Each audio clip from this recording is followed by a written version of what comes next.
Hello നമസ്കാരം. നമ്മളിന്ന് ചെറുതേനീച്ചൻ്റെ ഒരു PVC പൈപ്പിൽ ഉള്ള ഒരു നീളത്തിലുള്ള ഏകദേശം 2 അടി നീളത്തിലുള്ള ഒരു കുറ്റിയിലുള്ള ചെറുതേനീച്ച പിടിക്കുകയാണ് ചെയ്യുന്നത്. അപ്പോൾ അതിന് മുന്നായിട്ട് നമ്മൾ ഒരു കുപ്പി, ചില്ലിൻ്റെ കുപ്പി എടുത്തു. ഇതിലേക്ക് ഈച്ച കയറ്റാൻ വേണ്ടിയിട്ട് ഇതിൻ്റെ എൻട്രൻസ് ഭാഗം പിന്നെ കുറച്ച് നീണ്ടതായിരുന്നു. അത് നമ്മൾ കുറച്ച് ഒടിച്ചു വെച്ചു.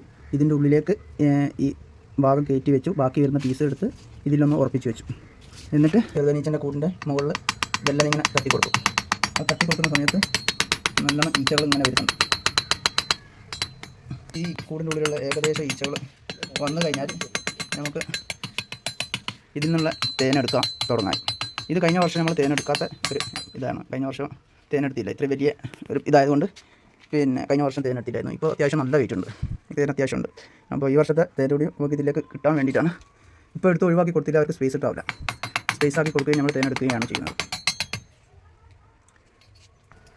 നമ്മൾ ഇതിങ്ങനെ തട്ടാൻ തുടങ്ങിയിട്ട്, അപ്പോൾ വലിയ കൂടായതുകൊണ്ടാണ് ഏകദേശം മാക്സിമം ഈച്ച നമ്മൾ ഇതിലാക്കുക. അപ്പോൾ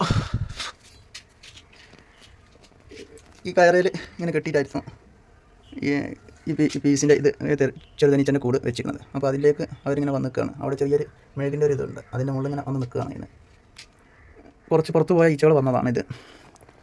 അപ്പോൾ ഏകദേശം നമ്മൾ ഇതിൻ്റെ ഉള്ളിലുള്ള പുറത്തോട്ട് ചാടാനുള്ള ഏകദേശം ഒക്കെ ചാടി കഴിച്ചെന്ന് നമുക്ക് തോന്നുന്നുണ്ട്. അപ്പോൾ ഏകദേശം 15 മിനിറ്റ് ആയതുകൊണ്ട് നമ്മൾ ഈച്ചനെ കുപ്പിയിലേക്ക് ആക്കിയതിന് ശേഷം ഈ കുപ്പിയുടെ മോൾ ഭാഗത്ത് ഒരു തുണിയിട്ട് റബ്ബർ ബാൻഡ് ഇട്ട് കൊടുക്കിയിട്ടാണ് തണലുള്ള ഭാഗത്തായിരിക്കണം വെക്കേണ്ടത്. ഇത് കുറച്ച് ഒത്തിരി കൂടുതൽ ഈച്ചകൾ ഉണ്ടായതുകൊണ്ട് നമ്മൾ ഇങ്ങനെ കിടത്തി വെക്കുകയാണ് ചെയ്യുന്നത്. അപ്പോൾ ഈച്ചയൊക്കെ കുപ്പിയിലേക്ക് ആക്കിയതിന് ശേഷം നമ്മളിത് പൊളിച്ചെടുക്കുകയാണ്. എടുക്കുന്നതിന് മുന്നായിട്ട് നമ്മൾ വെക്കുന്ന സ്ഥലത്ത് ഒരു തുണി നല്ലോണം വിരിച്ചിടണം.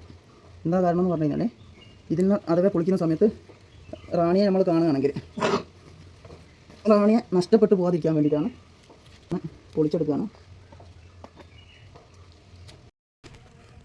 അപ്പോൾ നമ്മൾ പൊളിന്ന് വെച്ചതാണ്.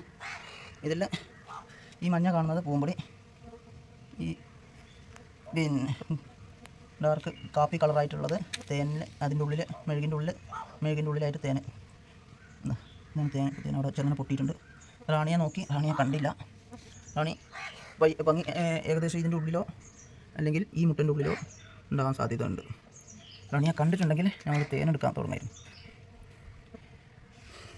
ഏതായാലും റാണിയെ കണ്ട് കിട്ടിയാൽ ഒരു ഭാഗത്തുനിന്ന് തേനെടുത്ത് റാണി ഇല്ലാത്ത ഭാഗത്തുനിന്ന് തേനെടുക്കുക.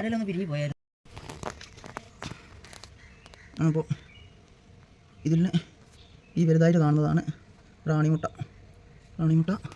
ഒന്ന്, രണ്ട് റാണിമുട്ട കാണുന്നുണ്ട്. ഇതിലുള്ളത് റാണിമുട്ട ഒന്നും കാണുന്നില്ല.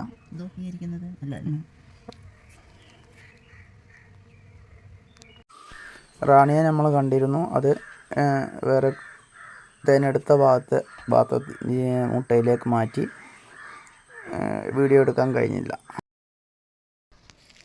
തേനെടുക്കുന്ന സമയത്ത് ഒരു അരിപ്പ മതിയുള്ള ഒരു പാത്രമാണ് ഇതിലേക്ക് നമ്മൾ എടുത്തിട്ടത്. ഇതിൽ നിന്ന് താഴേക്ക് ഇങ്ങനെ വീഴും.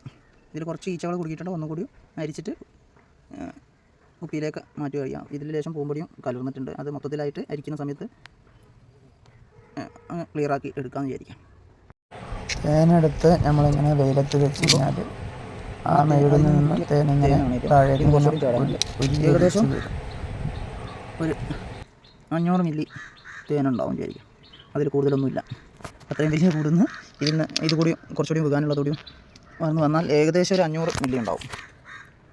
അപ്പോൾ ചെറുതേനീച്ചൻ്റെ തേനെടുപ്പിനെ കുറിച്ചിട്ടുള്ള വീഡിയോ ആയിരുന്നു. വീഡിയോ ഇഷ്ടപ്പെട്ട് കഴിഞ്ഞാൽ ലൈക്ക് ചെയ്യുക, സബ്സ്ക്രൈബ് ചെയ്യുക.